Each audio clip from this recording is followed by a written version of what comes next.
vascaíno, fala vascaína, bem-vindos ao Colina 1898. Hoje é mais um dia de Copa e o Vasco vai enfrentar o Melgar nessa Sul-Americana às 19 horas aqui em São Januário. É mais um desafio para o Vasco da Gama, mais um desafio para esse time do Fernando Diniz, que tem encontrado muita dificuldade em manter uma regularidade. Entende que é um início de trabalho, então acaba sendo um tanto quanto normal, né, esse início de trabalho. Mas o Vasco ele necessita dar respostas ao seu torcedor, ele necessita dar respostas dentro de campo. O Fernando Diniz conseguiu uma vitória muito satisfatória contra o Fortaleza, porém, essa vitória e essa forma de jogar ainda não se concretizou nas outras partidas. Né? Contra o jogo contra o Operário na Copa do Brasil foi um jogo muito aquém do que o Vasco poderia fazer. Né? Acabou levando para os pênaltis, conseguiu passar nos pênaltis num cenário dramático, mas conseguiu passar. O jogo contra o Fluminense não apresentou as mesmas evoluções. É claro, não é o mesmo time que iniciou com o Carille, mas é um time que ainda não passa a mesma confiança do 3-0 contra o Fortaleza. É um time que no primeiro tempo até se empenhou, até batalhou, fez boas transições, porém no segundo tempo abdicou de jogar, no segundo tempo entregou o jogo nas mãos do Fluminense. E culminou aí na virada do Fluminense, uma derrota no Campeonato Brasileiro. Então hoje o Vasco vira a chave para a Copa Sul-Americana, em que ele precisa ganhar. Qualquer placar que o Vasco ganhe, ele se classifica para os playoffs, né, da Sul-Americana. Nos playoffs da Sul-Americana, infelizmente, as piores campanhas enfrentam os melhores times vindo como terceiro lugar da Libertadores da América. Então, o pessoal fez aí a lista, né, os prováveis adversários do Vasco. Caso avance, deva ser Botafogo, Universidade do Chile, Central Córdoba, LDU, Bahia ou Internacional. Então, não tem um jogo fácil para o Vasco da Gama na próxima fase de playoffs da Sul-Americana, mas é importante que o Vasco passe de fase, é importante que o Vasco sempre consiga avançar nas competições em que ele está, não só financeiramente, mas por questão de visibilidade, questão de se voltar a se acostumar a disputar Copas, voltar a se acostumar a disputar grandes torneios. O Vasco, por muitos anos, passou simplesmente a disputar só o Campeonato Brasileiro e Copa do Brasil, temporadas internacionais não teve. Então é bom que o Vasco vá se acostumando novamente,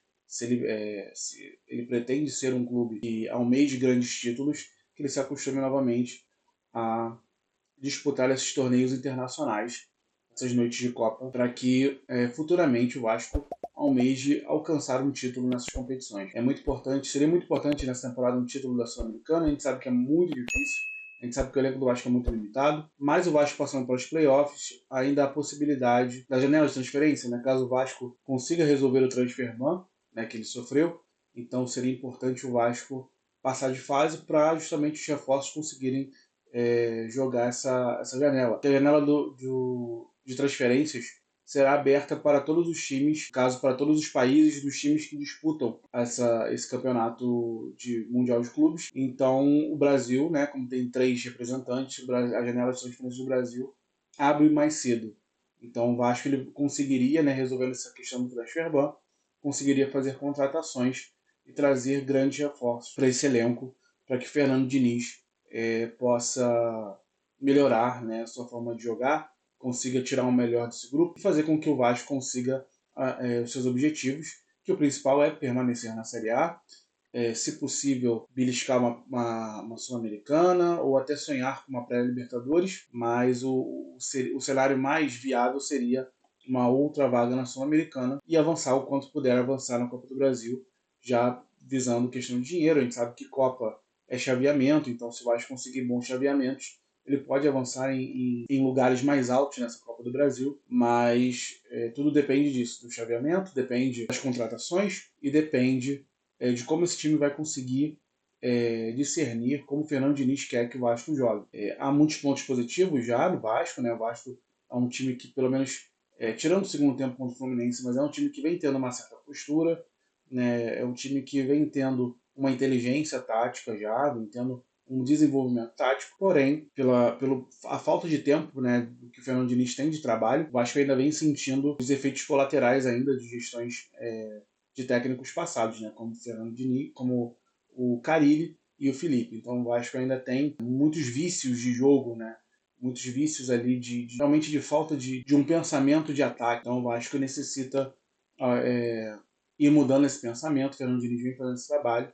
essa paralisação para o Mundial de Clubes da FIFA vai realmente trazer um bônus aí para o Fernando Diniz. Ele vai conseguir treinar esse time, vai conseguir extrair o máximo desses jogadores nos treinamentos, vai conseguir ter tempo e principalmente já visualizando as possíveis contratações. Lembrando, Vasco solucionando o seu transfer ban, o Fernando Diniz consegue visualizar suas possíveis transferências aí. Muito se fala de Rafael Tolói para a zaga. Não acompanhei Rafael Tolói, então não tem muito o que comentar. É um jogador de 34 anos.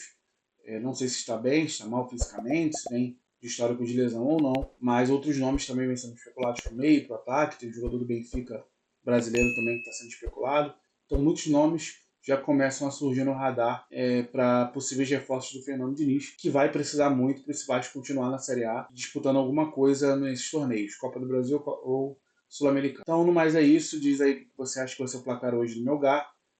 Contra o Melgar, né? Eu não acho que será um placar elástico, acho que vai ser 1-0 no máximo ali, o Vasco ganhando de 1-0 ou 2-1, mas espero que esteja enganado, que o Vasco faça uma grande atuação, como fez contra o Fortaleza, o que a gente espera, mas se o Vasco simplesmente fizer o dever de casa, já nos garante aí a classificação para a próxima fase da Sul-Americana, garantindo, obviamente, também, né, um valor de remuneração, embora seja bem menor que a Copa do Brasil, eu acho, mas o Vasco vai avançando, né? O Vasco vai se acostumando a disputar esses torneios internacionais.